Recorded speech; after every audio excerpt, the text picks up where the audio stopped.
हसीनों में हसीन है। सुनो, तुम हाँ माना माना कि तुम हसीनों में हसीन है, लेकिन केवल वो आपकी है, आपको पूरा यकीन है। क्या कहने हैं हमें यही सुनना है लोगों से। अरे जय एकदम। मैं तो सोचा था गरीब फिजिक्स बातें करेंगे। अच्छा, केमिस्ट्री वही लटकी है। वाह, अच्छा, सही पकड़े दरगाह। हाँ, हम नब्ज पकड़ के रक्त का स्राव बता देते हैं।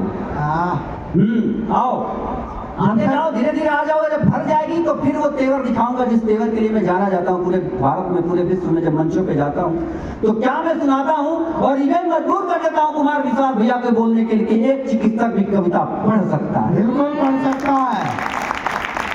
एक सर्जन भी सजग हो सकता है। इसका प्रमाण आपके इस प्रांगण में रख के जाऊंगा। बहुत अच्छे भैया, बहुत शानदार पढ़ रहे हैं। हमारे गीत गजलों में जितने भी प्रेमी प्रेमिकाएं हैं, अगर वो रुष्ट हो गई हो तो उनको ये भेजिए, और अगर वो छोड़ के गई हो तो मैसेज कीजिए। वाह, क्योंकि ये तेवर की कविता है। हम पुरुषत्व का होना जरूरत क्यों है? मैडम, यहाँ पे सब लोगों ने बताया पुरुषों का ये, महिलाएं, महिला सशक्तिकरण मंत्रालय भी है साहब। पुरुष सशक्तिकरण नहीं है। बनेगा बनेगा सर। मैं ये बता रहा हूँ कि पत्नी पीड़ित संघ का अध्यक्ष मैं ही हूँ। बहुत बहुत बधाई हो सर को। अच्छा, मेरी शादी नहीं हो रही थी मैडम। जब भी कोई अगुआ, हम लोग की तरफ बोलते हैं यूपी में अगुआ, अगुआ मतलब वो ठेकेदार जो दोनों घरों को ठगे, उसको हम लोग अगुआ बोलते हैं। हमारे घर में जब भी कोई आता, पिताजी से पूछता बेटा क्या करता है आपका, बोलते थे कवि है। वो भाग जाया करते। कई साल तक ऐसा हुआ सर, जब भी कोई आए पिताजी बोलते बेटा क्या करता है, हमारे पिताजी बोलते कवि है। एक बार मेरी शादी तय हो गई सचमुच की,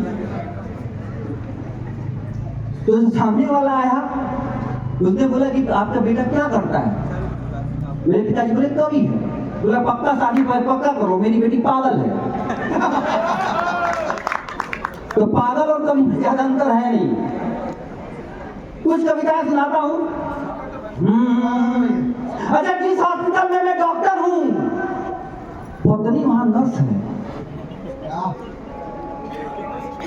बहुत बहुत दर्द है। ये वायरल कविताएं पीछे से बोल रहे हैं। भाभी को सिस्टर कहना पड़ता होगा।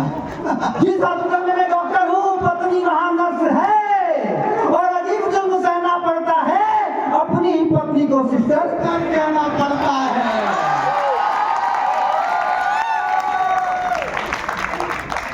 अच्छा, मेरे पास मरीज भी गजब गजब आते हैं।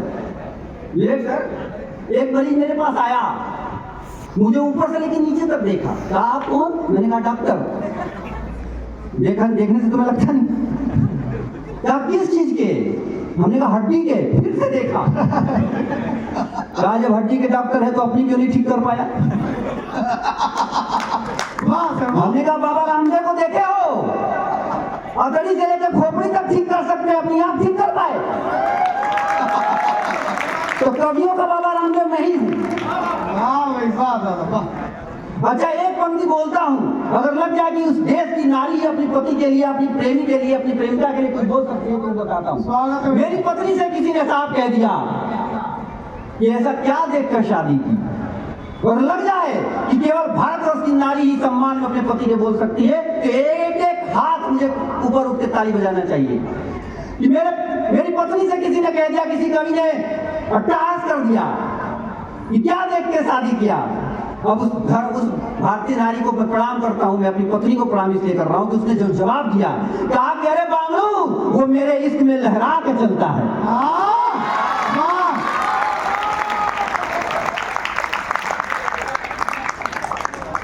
ये होती है भारतीय नारी। हम कुछ भी माहौल बना ले साहब, लेकिन अगर ये न हो तो हमारा होना अपरिहार्य हो जाता है। हमारे गीत गजलों में माधव मालती एक छंद होता है। जब भी आप लोग, मैं कुछ चीजें बता दूं आप लोगों को, जब भी आप लोग लिखें, जब भी कुछ लिखें, इसका ध्यान ये जरूर देना है कि वो गणना में होना चाहिए। कई चीजें मैंने देखा बोलना, क्योंकि मैं शिक्षक हूं इसलिए आपको बताना चाहता हूं, जब भी कुछ भी लिखते हैं तो उसका गलत होता है। मेरी प्रकटता है, ध्यान से बस सुनिए, क्योंकि आप लोग नवांकुर कवि, आप लोग उसको सीख के जाइए। जब मंचों पे जाएंगे आप, देखिए कॉलेज में चल जाता है, लेकिन जब किसी साहित्यकार के बीच में आप जब पढ़ते हैं, बिल्कुल सही बात। कविता कविता जैसी होनी चाहिए। बिल्कुल सही। हमारे गीत गजलों में तुम्हारी ही झलक होती, हमारे गीत गजलों में तुम्हारी ही झलक होती, प्रणय के मौन मंत्रों को अगर तुमने पढ़ा होता, मौन मंत्रों को अगर तुमने पढ़ा होता, हमारे गीत गजलों में, हमारे गीत गजलों में तुम्हारी ही झलक होती, प्रणय के